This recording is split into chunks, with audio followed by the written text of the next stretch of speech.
GMA Weather. Serbisyong totoo ng GMA News. Mga kapuso, tuluyan ng humina at naging isang low pressure area na lamang ang Bagyong Domeng.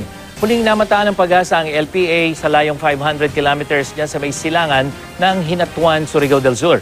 Pero sa wind forecast map ng The Weather Company, inaasahan ang patuloy na pagkilos ng LPA papalapit dito sa lupa hanggang dyan sa direkta na rin itong makaapekto, lalong-lalo na dito sa may Southern Luzon.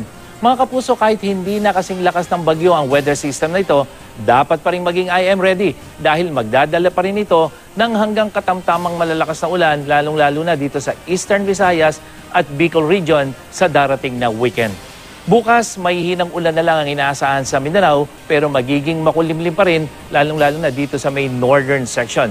Mahihinang ulan lang din ang aasahan sa Visayas pero posible ring magkaroon ng thunderstorm dito sa may central at eastern section. At sa Luzon, kalat-kalat na mahihinang ulan ang maranasan bukas. At sa Metro Manila, maaliwalas na panahon ang aasahan sa umaga pero bahagyang tataas ang tsansa ng ulan pagdating ng hapon hanggang sa gabi. Aabot naman sa 34 degrees Celsius ang madaramang init. At yan ang latest mula sa GMA Weather. Para sa iba pang weather update, bisitahin ang www.imready.ph at ang social media accounts ng IMReadyPH. Ako po si Nathaniel Cruz. Magplano para sigurado. I am ready. Serbisyong totoo ng GMA News.